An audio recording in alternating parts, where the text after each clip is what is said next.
এখনকার সময়ে ধর্ম নিয়ে কথা বলা বেশ দুঃসাহসী কাজ, কারণ এর সব দিকেই ধার। প্রথমে আস্তিক নাস্তিক, এরপর হিন্দু মুসলমান, এরপর শিয়া সুন্নি, অতঃপর আহলে হাদিস আহলে সুন্না, বিতর্ক চলতেই থাকবে।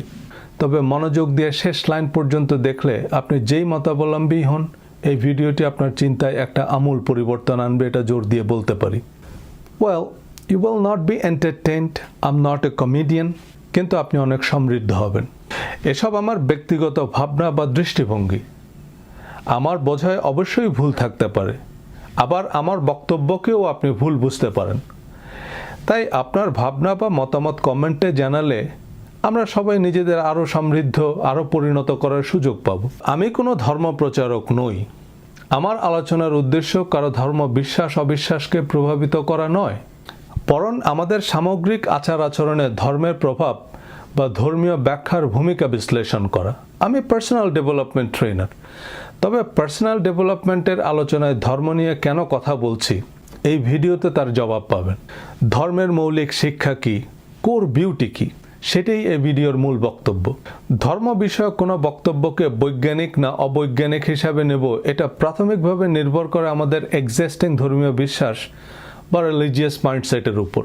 পৃথিবীর সব মানুষের কাছেই, এমনকি নাস্তিকদের কাছেও তাদের ধর্মীয় বিশ্বাস বিজ্ঞান ভিত্তিক, সার্বজনীন সত্য। কিন্তু বিজ্ঞান মানে যেটা আমরা বিশেষভাবে জানি, যে সম্পর্কে আমাদের কাছে এভিডেন্স আছে। আর বিশ্বাস হচ্ছে যেটা জানি না কিন্তু বিশ্বাস করি। যেমন আপনার দুটো হাত আছে এবং আপনি এটা জানেন, তো আপনি নিশ্চয়ই বলবেন না যে আমি বিশ্বাস করি আমার দুটি হাত আছে, কারণ আপনি এটা জানেন। আল্লাহ, আসমানি কিতাব, পরকাল, ফেরেশতা, এসবকে কি জানতে বলা হয়েছে না বিশ্বাস করতে বলা হয়েছে? বিশ্বাস। আল্লাহর অস্তিত্ব প্রমাণ করতে হলে সেটা আল্লাহই সবচেয়ে ভালো করতে পারতেন। তিনি সরাসরি মানব জাতির উদ্দেশ্যে ভাষণ দিতে পারতেন। আবার যারা স্রষ্টায় বিশ্বাস করেন না, সেই অবিশ্বাসও কিন্তু বিশ্বাস, বিজ্ঞান নয়। Absence of evidence is not the evidence of absence. America আবিষ্কারের আগেও আমেরিকা ছিল, শুধু মেইন স্ট্রিম ওয়ার্ল্ডের মানুষ জানতো না। এখন ধর্ম কেন বিশ্বাস ভিত্তিক, প্রমাণ বা বিজ্ঞান ভিত্তিক নয়? কারণ faith is a stronger than fact, myth is a stronger than history, imagination is better than knowledge. সকল দেশের রানী সেজে আমার জন্মভূমি। We know that this is not fact. এটা আমার বিশ্বাস, আমার ভালো লাগা, ভালোবাসা, ইটস ফেইথ। এই দেশের প্রতি এই নিঃশর্ত ভালোবাসার টানেই মানুষ জীবন বিলিয়ে দেয়। এই যুক্তি, প্রমাণ, বিচার, বিশ্লেষণের ঊর্ধ্বে যে ভালোবাসা, তার চেয়ে শক্তিশালী আর কিছুই নাই। একই কারণে ধর্মকে যুক্তিতর্কের ঊর্ধ্বে রাখাই শ্রেয়। সবার ধর্মবিশ্বাসকে যথাযথ সম্মান প্রদর্শন করতে হবে। পৃথিবীর সব সভ্য দেশেই মানুষের ধর্মবিশ্বাসকে বিনা বিতর্কে সম্মান করা হয়, কারণ দিন শেষে লাকুম দিনুকুম ওয়ালিয়া দিন। নিউ ইয়র্কে নামাজের সময় মসজিদ এরিয়ায় ডাবল পার্ক করে আমরা নামাজ পড়ি, নো পার্কিং টিকিট। অন্য সময় ডাবল পার্ক করে চলে গেলে শুধু টিকিট না, আপনার গাড়ি টো করে নিয়ে যাবে। আপনি আরেকজনের ধর্মবিশ্বাসকে রেসপেক্ট করলে বিপরীতে নিজের ধর্মবিশ্বাসের জন্য সম্মান বয়ে আনবেন। বিপরীতটাও সত্যি। যাই হোক, ধর্মীয় সত্যতা নির্ণয়ের মাপকাঠি হিসাবে এখন বিজ্ঞান বেশ জনপ্রিয়। এই বিজ্ঞান বলতে আসলে কি বোঝায় এবং এসব তথাকথিত বৈজ্ঞানিক ব্যাখ্যা আসলে কতখানি প্রয়োজনীয় বা প্রাসঙ্গিক, তাই এই সিরিজের দ্বাদশ ভিডিওতে আলোচনা করেছি। আমি ধর্মীয় উগ্রবাদ নিয়ে ঢাকা বিশ্ববিদ্যালয়ে পিএইচডি গবেষণা শুরু করি, যদিও আমেরিকায় চলে আসায় গবেষণা আর শেষ করতে পারিনি। ধর্মীয় চরমপন্থা নিয়ে আমার একাধিক রিসার্চ আর্টিকেল প্রকাশিত হয়। আমার অবজারভেশন বলছে এসব যুক্তিতর্কের রসদ ধর্মীয় উগ্রবাদ ছড়ায়। প্রথমে কথা কাটাকাটি, তারপর গালাগালি, এরপর হাতাহাতি, কোপাকুপি, ব্যাস ময়দান গরম হয়ে গেল। আর কেউ একজন এসে বন্দুক ধরায় দিয়ে বলবে, আহা খালি হাতে কেন? হোলি আর্টিজানে যারা বাংলাদেশের ইতিহাসে সবচেয়ে ঘৃণ্য সন্ত্রাসী হামলা চালায়, এই হোলি আর্টিজানের ঘটনায় কি পরিমাণ ক্ষয়ক্ষতি হয়েছে। আলেম ওলামা, মাদ্রাসা শিক্ষার্থী, ধর্মকর্মে আগ্রহী সবাই কি পরিমাণ হয়রানির শিকার হয়েছেন ভাবতে পারেন? এই যে র্যাডিক্যাল ইসলাম বিরোধী বক্তব্য দিয়ে ট্রাম্প আমেরিকায় প্রেসিডেন্ট হয়েছে, মোদি দ্বিতীয়বারও নির্বাচিত হয়েছে, সারা পৃথিবীতে হেট ক্রাইম বাড়ছে। এসব হচ্ছে ধর্ম প্রচারের চরম পন্থার কাউন্টার ইফেক্ট।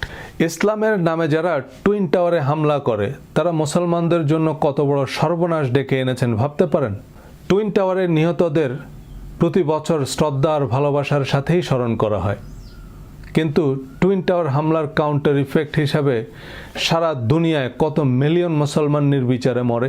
আমেরিকায় বসবাসরত মুসলমানরা কি অবর্ণনীয় পরিস্থিতির শিকার হয়। জনৈক ব্যক্তি রোজার বৈজ্ঞানিক ব্যাখ্যা দিলেন যে জাপানের বিজ্ঞানীরা উপোস থাকা বা অটোফেজি নিয়ে গবেষণা করেছেন। উপোস থাকলে পাকস্থলীর শক্তি বাড়ে, ক্যান্সারের ঝুঁকি কমে, ইত্যাদি ইত্যাদি।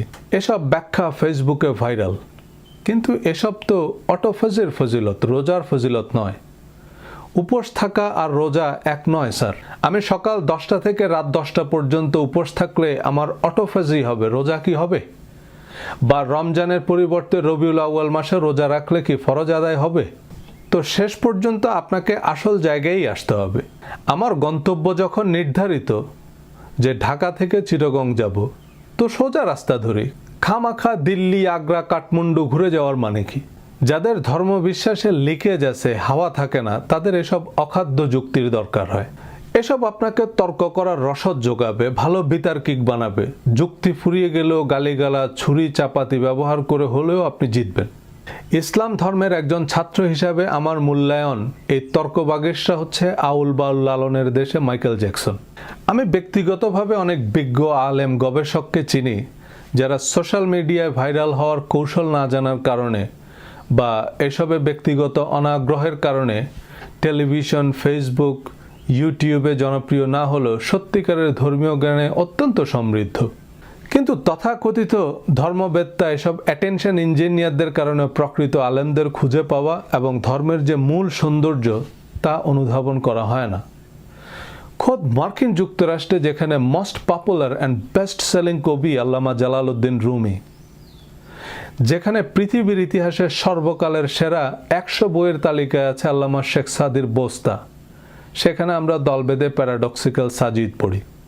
ইমাম গাজ্জালি, ইবনে খালদুন, ইবনে রুশদ, এদের চিন্তা দর্শনে আমাদের পৌঁছায় না। আর কোরআন তো জাস্ট মুখস্থ করার জন্য। এসব অপ্রাসঙ্গিক যুক্তি প্রমাণ আমাদের যে কারণে দরকার তা হচ্ছে আমাদের ধর্মবিশ্বাস এখন শুধু অনুভূতি সর্বস্ব। আমরা যারা ধর্মের আগে পিছে নাই, ফরজ, ওয়াজিব, সুন্নত, সিরাতের কোনো খবর নাই, তারাই অনুভূতির পাল তুলে বসে আছি। কেউ কিছু বললেই সেটা নিজ দায়িত্বে অনুভূতিতে লাগাতে হবে। আমাদের এখন স্রষ্টায় বিশ্বাস বা কোরআন অনুসরণের চেয়ে নবীর অবমাননাকারী, কোরআন অসম্মানকারী অমুসলিম বা ধর্মবিদ্বেষী বর্ণবাদী নাস্তিকদের সাথে অশ্লীল অশ্রাব্য তর্কের লড়াইয়ে জেতা জরুরি। গালিগালাজের প্রতিযোগিতায় চ্যাম্পিয়ন হওয়া চাই। শুয়ারের সাথে কুস্তি লড়তে গিয়ে আমাদের ময়লায় নেমে পড়তে হবে। নিজের গায়ের গন্ধে যেন শুয়ার পালায় সে কৌশল নিতে হবে। যুগে যুগে দেশে দেশে যারা ধর্ম প্রচার ও প্রতিষ্ঠা করেছেন তারা চরম আত্মত্যাগ, পরম ধৈর্য আর সর্বোত্তম আচরণ দ্বারা মানুষকে ধর্মে আকৃষ্ট করেছেন। আমার এ ঘর ভাঙিয়াছে যে বা আমি বাঁধি তার ঘর, আপন করিতে কাঁদিয়া বেড়াই যে মোরে করেছে পর। কিন্তু ধর্ম প্রতিষ্ঠার পর কিছু সুবিধাভোগী ধর্ম ব্যবসায়ী ধর্মের অপব্যাখ্যা দিয়ে ধর্মের আড়ালে নিজেদের স্বার্থ হাসিলে অত্যাচারী বিলাসী রাজা হয়ে ওঠে। তখনই সাম্রাজ্য পতনের মতো মানুষ ধর্মবিমুখ হতে শুরু করে। যারা লাইনে লাইনে সংখ্যাগরিষ্ঠ মুসলিম দেশে এই হবে না ওই হবে না বলছেন, তারা কি আমাদের কথা ভাবেন যে আমেরিকায়, ইউরোপে তো মুসলমানরা সংখ্যালঘু? কয়েকজনকে দেখলাম আমেরিকায় বসে ফেসবুকের মাধ্যমে দেশে ইসলাম কায়েম করেন, বিধর্মীদের কাছ থেকে জিজিয়া কর আদায় করেন। তো এমন একজনকে জিজ্ঞেস করলাম, ভাই আমেরিকায় তো আমরা সংখ্যালঘু, তো এরা যদি আমাদের কাছে জিজিয়া কর দাবি করে? বলেন না, এটা তো মানবাধিকারের দেশ। দেখুন, আমরা ধার্মিক কারণ তাতে সব দিক থেকেই আমাদের স্বার্থ রক্ষা হয়। ধর্মের নামে যেসব বর্বরতা, নিষ্ঠুরতা আমরা দেখি, এদেরকে ধার্মিক বললে কেন মানুষ ধর্মে অনাগ্রহী হবে না? মসজিদ ভাঙে ধার্মিকেরা, মন্দির ভাঙে ধার্মিকেরা, তবুও তারা দাবি করে তারা ধার্মিক। ফেসবুকে আস্তিক নাস্তিক বিতর্কের যেসব গ্রুপ আছে, সেখানে মস্ত বড় সব কুস্তিগিরদের কমেন্ট পড়ে নিজেকে একটু জিজ্ঞেস করুন, এসব কি একজন ধার্মিকের ভাষা হতে পারে? আপনি আরেকজনের ধর্মকে গালি দিচ্ছেন, তো সে গালি জানে না? নাস্তিক বেচারার তো কোনো ধর্ম নাই, ধর্মগ্রন্থ নাই, নবী বা আদর্শ নাই, কিন্তু আমি আমার ধর্ম থেকে কি শিখলাম? প্রতিটা ধর্মের, এমনকি ধর্ম নিরপেক্ষতার মৌলিক শিক্ষা প্রায় একই। ধর্ম নিরপেক্ষতা মানে ধর্ম অবমাননা নয়। কিন্তু মন্দ লোকগুলোই এখন ধর্মের মালিক বা প্রতিনিধি সেজে ধর্মের নামে বা ধর্মনিরপেক্ষতার নামে অসহিষ্ণুতা, সাম্প্রদায়িকতা, প্রতিহিংসা ছড়াচ্ছে। মর্গ্যান ফ্রিম্যান খুব চমৎকার বলেছেন, "There is no bad religion, there are only bad people." কোনো অসভ্য ধার্মিক অধার্মিকের সাথে লড়তে গেলে আপনাকে তো আরও বেশি অসভ্য হতে হবে। তাই সিম্পলি ইগনোর দেম, কারণ এরা কোনো ধর্ম বা মতবাদের প্রতিনিধি নয়। শেখ সাদি রহমতুল্লাহ আলাইহির কবিতা নিশ্চয়ই মনে আছে, কুকুরের কাজ কুকুরে করেছে, কামড় দিয়েছে পায়, তাই বলে কি কুকুরকে কামড়ানো মানুষের শোভা পায়? আমাদের কি আদৌ এসব বিতর্কের প্রয়োজন আছে? এসব বিতর্কের আউটকাম কি? এসব বিতর্কে জড়িয়ে আমরা বিরোধী মতকে প্রমোট করছি। একজন অখ্যাত হিন্দু মহিলা ট্রাম্পের কাছে গিয়ে কি বলেছে সেটা হোয়াইট হাউসের ওয়েবসাইটে গিয়ে আমাদের কতজন দেখেছেন বা দেখতেন? শখানেক। ইউরোপ আমেরিকায় যারা সে ভিডিও দেখলে দেশের ভাবমূর্তি ধ্বংস হয়ে যেত, তাদের কতজন বাংলাদেশকে সুইজারল্যান্ড মনে করেন?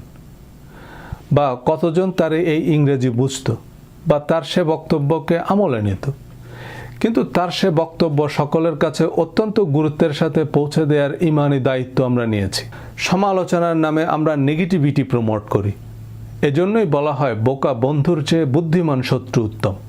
শেরে বাংলা ফজলুল হক একবার বক্তৃতা করার সময় শ্রোতাদের মধ্য থেকে কেউ তাকে লক্ষ্য করে ডিম ছুঁড়ে মারলে উনি তাৎক্ষণিক বলা শুরু করলেন, "আমি আজ সত্যি খুব আনন্দিত, গর্বিত যে একজন মানুষকে অপমান করতে হলে যে তাকে ডিম মারতে হয়, এটুকু অন্তত আমার বাঙালি বুঝছে।"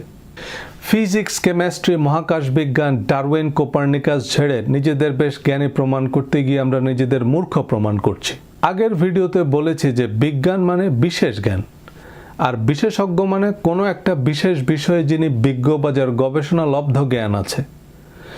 ধর্মকে যখন বিশেষভাবে অধ্যয়ন করা হয় তখন সেটাও বিজ্ঞান।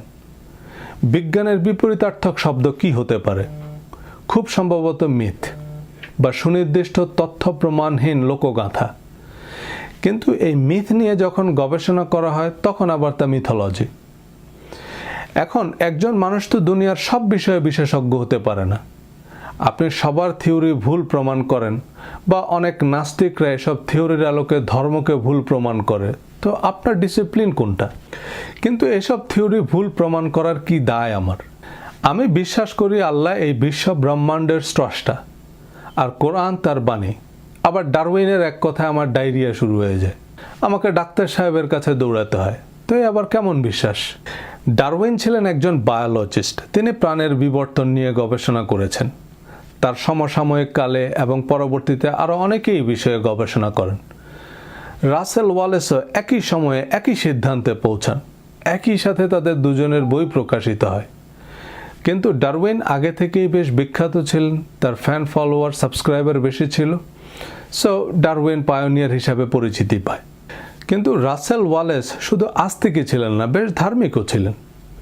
আমেরিকার বড় বড় চার্চ, হার্ভার্ড ইউনিভার্সিটির ধর্মতত্ত্বের অধ্যাপকরা ডারউইনের তত্ত্বকে বাইবেলের সাথে সাংঘর্ষিক বলেনি, বরং অনেক ধর্মতাত্ত্বিক ডারউইনের তত্ত্বকে স্বাগত জানিয়েছে যে বিবর্তনের যে প্রক্রিয়া ডারউইন ব্যাখ্যা করেছেন, this is the natural way how god creates life. কিন্তু পরবর্তীতে থমাস হ্যাক্সলি বানরের বিবর্তনের মাধ্যমে মানুষের আকৃতির যে ক্যারিকেচার তৈরি করেন তা হয়ে যায় বিবর্তনবাদের প্রতীক। আর ডারউইনিজম মানে দাঁড়ালো মানুষ বানর ছিল। ধরেন ডারউইন বলেছে দাঁতখানি চাল, মুসুরির ডাল, চিনি পাতা দই, দুটা পাকা বেল, সরিষার তেল, ডিম ভরা কই। কিন্তু এটা ডাক্তার, মোক্তার, কবিরাজ, ইউটিউব মহাদ্দেশ বা ফেসবুকারবার্গ বিভিন্ন জনের তর্জমা তাফসিরের মধ্য দিয়ে যখন আম পাবলিকের কাছে পৌঁছায় তখন এটা হয়ে গেল দাঁতখানি বেল, মুসুরির তেল, সরিষার কই, চিনি পাতা চাল, দুটা পাকা ডাল, ডিম ভরা দই। কারণ আমি ডারউইনিজমের কিছু বুঝছি, কিছু উল্টা বুঝছি, কিছু বুঝি নাই, কিছু কি যে বুঝি নাই তাই বুঝি নাই। এবার আমি এ তত্ত্ব ব্যাখ্যা করতে গেলে শ্রোতাদের অবস্থা কি হবে? উইকিপিডিয়ায় 2 লাইন পড়ে একটু ইলেকট্রন প্রোটন বলতে পারলেই আমি পদার্থবিদ নই। এটা যত তাড়াতাড়ি বুঝতে পারবো ততই তা আমাদের জন্য উত্তম। কট্টর খ্রিস্টানরা হঠাৎ করে বিবর্তনবাদকে বাইবেলের বিরোধী বলে প্রত্যাখ্যানের দাবি তোলে। আমেরিকায়ও এই বিবর্তনবাদ পাঠ্যক্রমে অন্তর্ভুক্ত করতে সর্বোচ্চ আদালতের হস্তক্ষেপ দরকার হয়েছিল।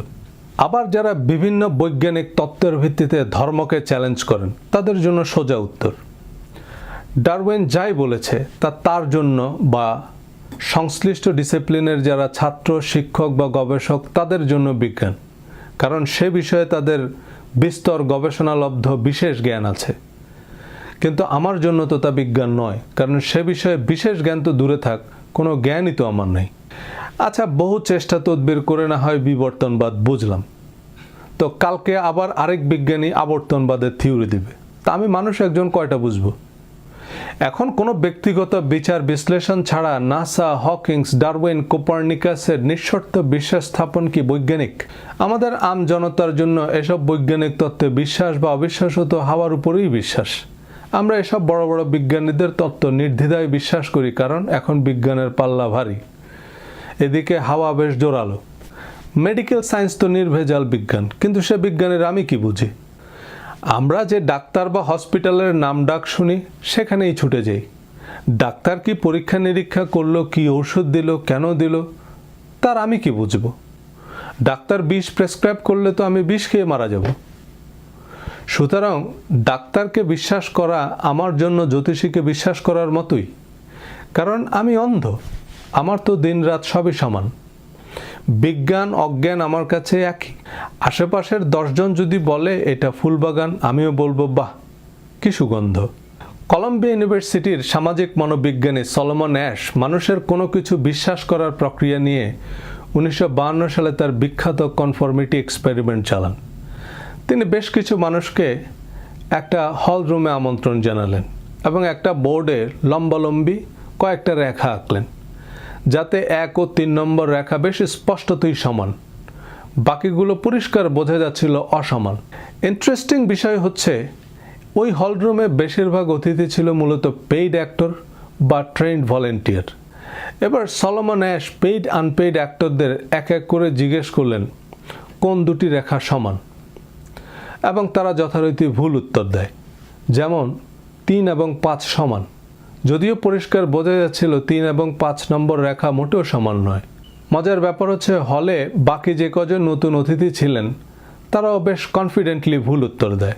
সুতরাং আমাদের চারপাশের পেইড আনপেইড অ্যাক্টররা যেটাকে বিজ্ঞান বলবে, আমার কাছে তাই বিজ্ঞান। দিন শেষে আমরা বেশিরভাগ কিছুই গণতান্ত্রিক প্রক্রিয়ায় বিশ্বাসই করছি। আমরা অনেকেই ভূতে বিশ্বাস করি না, তবে সেটা দিনের বেলায়। আপনাকে যদি অন্ধকার রাতে কবরস্থান বা শ্মশান এমন নির্জন স্থানে রেখে আসা হয়, তখন দেখবেন আপনার বেশ জোরসোরেই বিশ্বাস হয়। আমার এক বন্ধু অক্সফোর্ড ইউনিভার্সিটিতে পপুলেশন এজিং নিয়ে গবেষণা করছে তার পিএইচডির অংশ হিসাবে।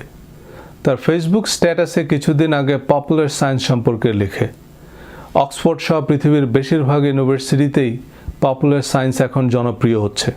পপুলার সায়েন্স হচ্ছে বিজ্ঞানের জটিল তত্ত্বগুলো সহজ সরল উদাহরণ দিয়ে সাধারণ মানুষের বোধগম্য করে উপস্থাপন করা।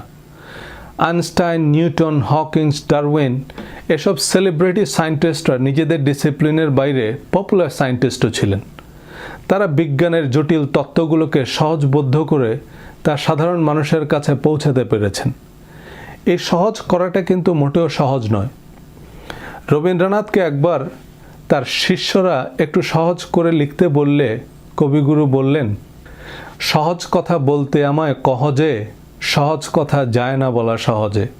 The most complicated skill is to be simple. পৃথিবীর সব বিশ্ববিদ্যালয়ে ধর্ম বিষয়ে একাধিক বিভাগ আছে, ধর্ম নিয়ে বিশেষায়িত বিশ্ববিদ্যালয়ও আছে। সেখানে বিশেষজ্ঞ অধ্যাপক আছেন, ডক্টরাল, পোস্ট ডক্টরাল গবেষক আছেন। মঙ্গল গ্রহ নিয়ে যারা গবেষণা করেন শুধু তারাই বিজ্ঞানী নয়, যারা ধর্ম নিয়ে গবেষণা করেন তারাও বিজ্ঞানী। এবার সত্যিকারের ধর্মবেত্তাদের, ধর্ম বিশারদদের পপুলার সায়েন্সে মনোযোগ দিতে হবে। অপ্রয়োজনীয়, অপ্রাসঙ্গিক, গুরুত্বহীন বিষয়গুলোকে বাদ দিয়ে ধর্মের মৌলিক শিক্ষা সাধারণ মানুষের জন্য সহজবোধ্য করে উপস্থাপন করা সময়ের দাবি। লিস্ট ইম্পর্ট্যান্ট এজেন্ডাগুলো টপ প্রায়োরিটি লিস্টে থাকলে মোস্ট ইম্পর্ট্যান্ট এজেন্ডা আলোচনার বাইরে চলে যাবে। আগেই বলেছি এই সহজ করাটা সহজ নয়। টেলিভিশনে বিভিন্ন ইসলামী অনুষ্ঠানে যারা বিখ্যাত আলোচক, ওয়ায়েজিন আছেন, অনেকের সাথেই আমার ব্যক্তিগত সখ্যতা আছে। অনেকেই একমত যে আমরা অতি নগণ্য বিষয়গুলো নিয়েই বেশি সময় নষ্ট করছি। কিন্তু কিছু করার নাই। দাড়ি টুপি পাঞ্জাবি বাদ দিলে আমার ওয়াজ আর কেউ শুনবে না, আমার পেছনে কেউ নামাজ পড়বে না। প্রশ্নোত্তর পর্বে মানুষ আরও গুরুত্বহীন প্রশ্ন করে, যেমন চামচ দিয়ে খাওয়া যাবে কিনা, গরম পানি দিয়ে গোসল করা শরিয়া সম্মত কিনা। এসব উত্তর না দিলে তো আমার ইমামতিই থাকে না, বলবে হুজুর কিছু জানে না। কিন্তু এগুলো নেহায়তই কমন সেন্স। আপনি হাত দিয়ে, চামচ দিয়ে, টকবি দিয়ে যেমনে খুশি অমনে খান। এগুলো কি আল্লাহ ঠিক করে দিবে নাকি? কবি নির্মলেন্দু গুণকে একবার পুলিশ চেকপোস্টে থামায়, তো পুলিশ ওনারা চিনতে পারে নাই। একজন হঠাৎ বলে উঠল, এই তোমার মোচ এত বড় কেন? তো কবি হেসে বললেন, কার মোচ কত বড় হবে এটাও কি সরকার ঠিক করে দিবে? একইভাবে আমি ঠান্ডা পানি দিয়ে গোসল করব নাকি গরম পানি দিয়ে গোসল করব, এটাও আল্লাহ ঠিক করে দিতে হবে। আমার আক্কেল নাই। দেখুন, আমি ওয়াজও করি না, ইমামতিও করি না, তাই আমি যত সহজে এই কথাগুলো বলতে পারি, অন্যরা চাইলেও সেটা পারেন না। আমরা কোনো কোম্পানির এসইউভিকে সাধারণত জিপ বলি, কারণ জিপ এসইউভি ছাড়া অন্য কোনো ধরনের গাড়ি বানায় না। এটি ব্র্যান্ডিং। একজন ধর্মপ্রাণ মুসলমান মাত্রই আমরা কি বুঝি? তিনি জীবন মৃত্যুর সন্ধিক্ষণেও নামাজ কাজা করবেন না। যত দীর্ঘ, যত গরমের দিনই হোক রোজা ভাঙবেন না। লাখ টাকা দিলেও শূকরের মাংস, মদ বা সুদ খাবেন না। সামর্থ্য থাকলে একাধিকবার হজ করবেন, ওমরা করবেন। রাত জেগে তাসবিহ তাহলিল করবেন, কোরআন তেলাওয়াত করবেন। দাড়ি টুপি পাঞ্জাবি বা হিজাব তো অবশ্যই। মসজিদের জন্য মুক্ত হস্তে দান করবেন। হ্যাঁ, অসংখ্য ধর্মপ্রাণ মানুষ আছে যারা কেবল আল্লাহর সন্তুষ্টির জন্যই লোকচক্ষুর অন্তরালেই এসব করেন। কিন্তু আমাদের নামাজ, রোজায়, পোশাক, পর্দায় অন্য আরেকজন মানুষের উল্লেখযোগ্য কিছুই যায় আসে না। এগুলো হচ্ছে মূলত আত্ম উন্নয়নের রেসিপি, আত্মনিয়ন্ত্রণের formula, process to purify oneself. কিন্তু দিন শেষে আমরা দেখতে চাই আউটকাম কি। আপনার বিরিয়ানি যদি মুখেই দেয়া না যায়, তো আপনি কেকা ফেরদৌসি হলেও কারো কিছু যায় আসে না। নাও ইম্যাজিন এ ডিফারেন্ট ইমেজ, যে একজন মুসলমান মাত্রই সে জীবন মৃত্যুর মাঝখানেও মিথ্যা কথা বলে না, না খেয়ে মারা গেলেও চুরি করে না, প্রতারণা করে না, আমানতের খেয়ানত করে না, কোনো অবস্থাতেই প্রতিশ্রুতি ভঙ্গ করে না, মানুষের অনুপস্থিতিতে তার দোষ ত্রুটি নিয়ে কথা বলে না, কারো নামে মিথ্যাচার করে না, কথায় আচরণে কাউকে কষ্ট দেয় না, কারো সাথে দুর্ব্যবহার করে না, চাকুরিতে পেশায় কোনো অসৎ উপায় অবলম্বন করে না, ব্যবসায় অনিয়ম করে না, অহংকার, হিংসা, লোভমুক্ত, যা আছে তাতেই সন্তুষ্ট, অসহায় বিপদগ্রস্ত কেউ মুসলমানের কাছে গেলে খালি হাতে ফিরে না, চরম শত্রুর অমঙ্গল কামনা করে না। জি হ্যাঁ, এসবই ধর্মের মৌলিক শিক্ষা। এটাই একজন প্রকৃত মুসলমানের বৈশিষ্ট্য। এই বৈশিষ্ট্য না থাকলে যত বড় মসজিদের পেশ ইমামই হোক, সে গুলিস্তানের নকল আইফোনের মতোই ফেক মুসলমান। তারা মুসলমান মনে করছেন তো ঠকছেন। বলেন, এসব যদি হয় সকল মুসলমানের চরিত্র, বৈশিষ্ট্য বা ধর্ম, তাহলে কি ইসলাম ধর্ম আপনাকে প্রচার করতে হবে? না। রোলস রয়েসের বিজ্ঞাপন দেয়া লাগে না, বিজ্ঞাপন দেয়া লাগে ফেয়ার অ্যান্ড লাভলির, কারণ এটা কোনো কাজ করে না। Believe me, I tried that shit. মুসলমানরা যদি সত্যি সত্যি মুসলমান হতো, তবে কোনো মুসলিম দেশে থানা, পুলিশ, কোর্ট কাছারি কিছুই লাগতো না। সে দেশের জিডিপি, জিআরপি যাই হোক, সে দেশ পৃথিবীর স্বর্গ। প্রীতীয় প্রেমের পুণ্য বাঁধনে যবে মিলি পরস্পরে, স্বর্গ আসিয়া দাঁড়ায় তখনই আমাদেরই কুড়ে ঘরে। আমার একটি ভিডিওতে একজন কমেন্ট করেছেন যে একবিংশ শতাব্দীতে ধর্মের প্রয়োজন নেই। With all due respect, I beg to differ. ধর্মের চেয়ে শক্তিশালী আর কি আছে? রোজায় একজন মুসলমান ক্ষুধা তৃষ্ণায় কাহিল, তবু একটু খাবার বা পানি খাচ্ছে না, যে কেউ না দেখলেও আল্লাহ দেখছেন। স্বর্গের আশায় মানুষ আত্মঘাতী হামলা চালায়, নিজে মরছে, নিরীহ নিরপরাধ মানুষ মরছে, নিজের পরিবার পরিজনদের আজীবনের জন্য অপরাধী বানিয়ে যাচ্ছে, কারণ কেউ না কেউ তাকে বোঝাতে পেরেছে যে এটাই ধর্ম, স্বর্গলাভের সহজ পথ। এবার এই মানুষটাকে যদি বোঝানো যায় যে তুমি মিথ্যা বললে, চুরি করলে, গীবত করলে, হিংসা, দম্ভ, প্রতারণা করলে, আর কেউ না জানলেও আল্লাহ তো জানবে, তুমি নিশ্চিত নরকে যাবে। তাকে যদি বুঝিয়ে দেয়া যায় যে ধূসর মরুর ঊষর বুকে বিরাট যদি শহর গড়, একটি জীবন রক্ষা করা তার চেয়ে অনেক বড়। সব ধর্মাবলম্বীদের বেলায় এই কথাগুলো প্রযোজ্য। আমি অন্য ধর্ম সম্পর্কে এক্স্যাক্টলি জানি না বলেই ইসলাম ধর্মের উদাহরণ দিচ্ছি। এভাবেই ধর্মের সঠিক করণীয় বর্জনীয় বিষয়গুলো একজন মানুষের মধ্যে ইনস্টল করে দিতে পারলে সে মানুষটা তো কোহিনূরের চেয়েও দামি। কোনো পুলিশ গোয়েন্দা সিসি ক্যামেরা ছাড়াই সে ভালো কাজ করে, কেউ না দেখলেও সে মন্দ কাজ করে না, কারণ স্রষ্টা তো দেখছেন। আমেরিকাকে বলা হয় ল্যান্ড অফ ল। এখানে খুব ভালো ভালো আইন আছে এ কারণে নয়, বরং এখানে মানুষ আইন মেনে চলে। এই আইন মেনে চলাই সবাই অভ্যস্ত।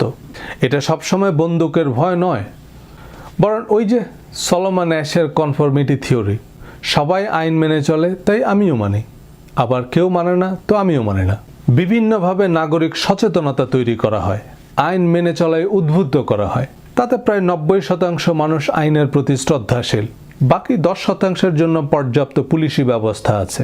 কিন্তু 90% আমেরিকান যদি ডেসপারেট হয় যে আমরা আইন মানব না, তাহলে পুরো law and order system collapse করবে। সুতরাং কেউ যদি মনে করে ধর্মের আর প্রয়োজন নাই, তবে তিনি ধর্ম বলতে দাড়ি টুপি বা শাখা সিঁদুর বুঝেছেন, গরু বা উটের মুত খাওয়াকে বুঝেছেন। এবং এ দায় আমাদের ধর্মগুরুদের উপরেই বর্তায়। আমাদের নামাজ রোজায় যদি আমাদের আচরণে অভ্যাসে কোনো উন্নতি না আসে, তবে নামাজ রোজার কোনো মূল্যই আল্লাহর কাছে নাই। নিশ্চয়ই নামাজ মানুষকে অশ্লীল ও মন্দ কাজ থেকে ফিরায় রাখে।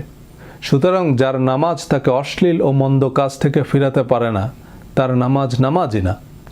আমি বেশ কনজারভেটিভ মাদ্রাসায় পড়েছি, যেখানে নামাজ না পড়লে বা টেলিভিশন দেখলে পিটিয়ে অজ্ঞান করে ফেলত। মায়ের হাত থেকে বাঁচার জন্য আমরা অবশ্যই মিথ্যা বলতাম, কিন্তু দোষী সাব্যস্ত হওয়ার পর শাস্তি পেতাম নামাজ না পড়ার জন্য, মিথ্যা বলার জন্য নয়। তো আমি কি শিখলাম? টেলিভিশন দেখা গুনাহ, কিন্তু মিথ্যা বলা কোনো গুনাহের কাজ না। বিল ক্লিন্টনকে ইমপিচমেন্টের মুখোমুখি করা হয় মিথ্যা বলার জন্য, মনিকার সাথে সেক্সুয়াল রিলেশনের জন্য নয়। আমি 1997 সালে মাদ্রাসা বোর্ডের অধীনে মেট্রিক সমমানের দাখিল পরীক্ষায় অংশ নিই।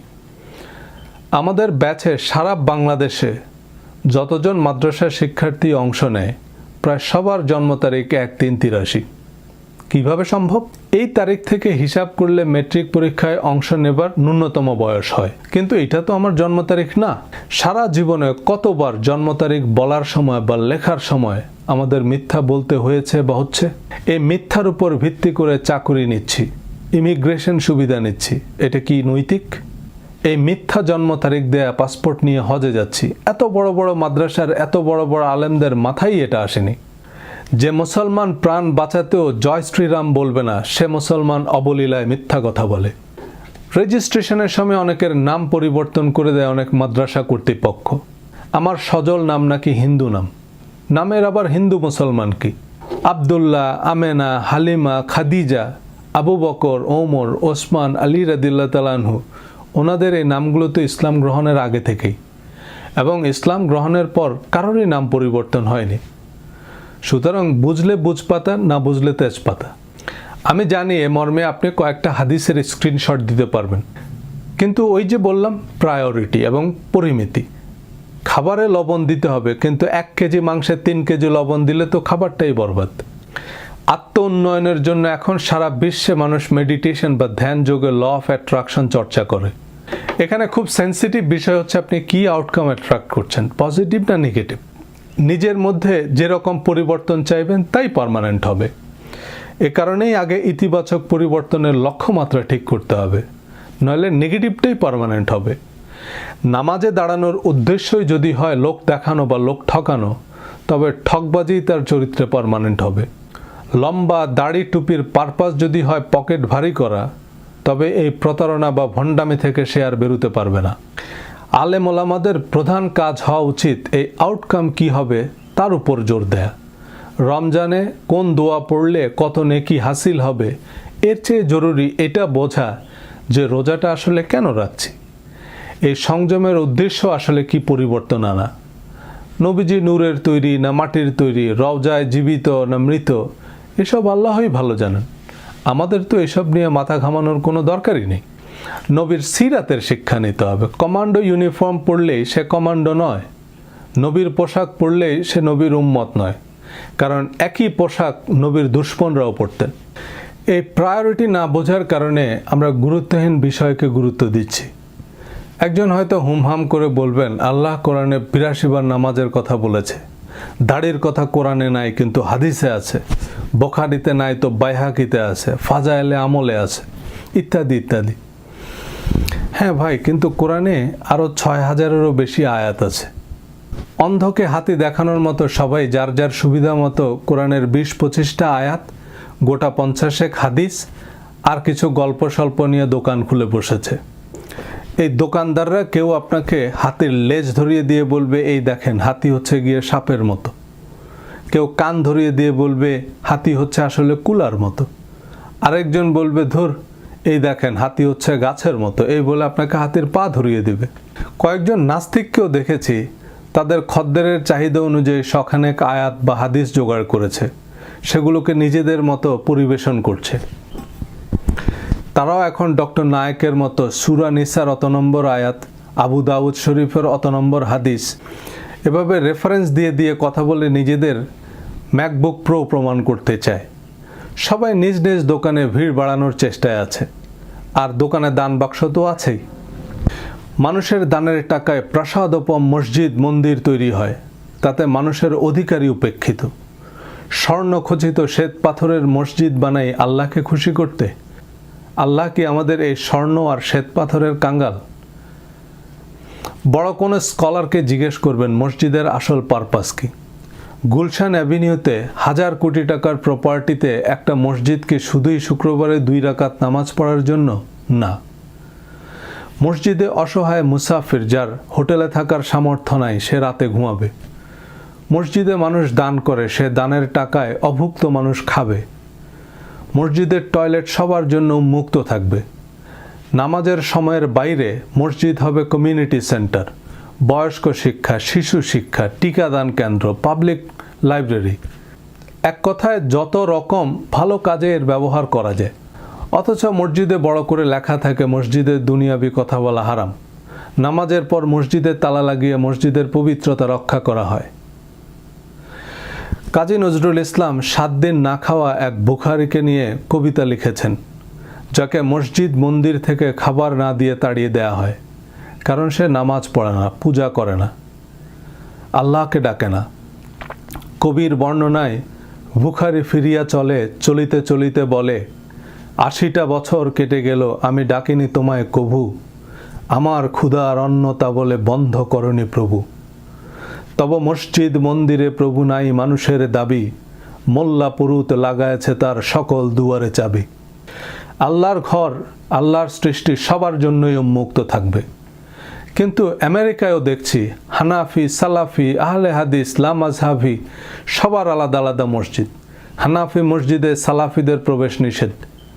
কবিতায় বলেছেন, খোদার ঘরে কে কপাট লাগায়, কে দেয় সেখানে তালা, সব দ্বার এর খোলা রবে, চালা হাতুড়ি শাবল চালা।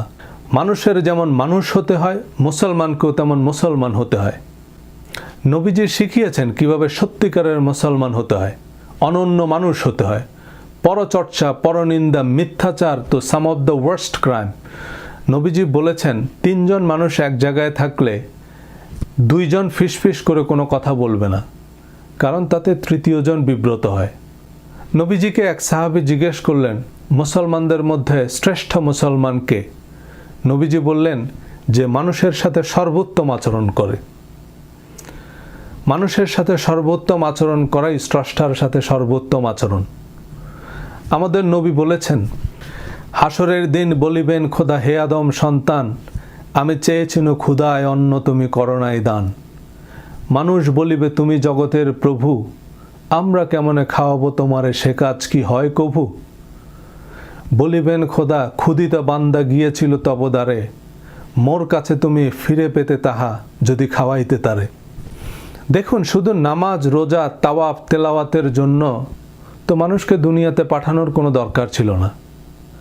দুনিয়া আখেরাতের আদর্শ পরীক্ষাগার, কারণ এখানে আমাদের ১০০ রকমের দুশ্চিন্তা, অনিশ্চয়তা, অভাব, অনটন, রোগ, শোক, ব্যবসা বাণিজ্য, দেশ, জাতি, কত রকমের স্বার্থের দ্বন্দ্ব। এসবের ভিতর দিয়ে আমরা কতখানি ধর্মের প্রকৃত আদর্শে অটল থাকি, সেটাই আমাদের পরীক্ষা।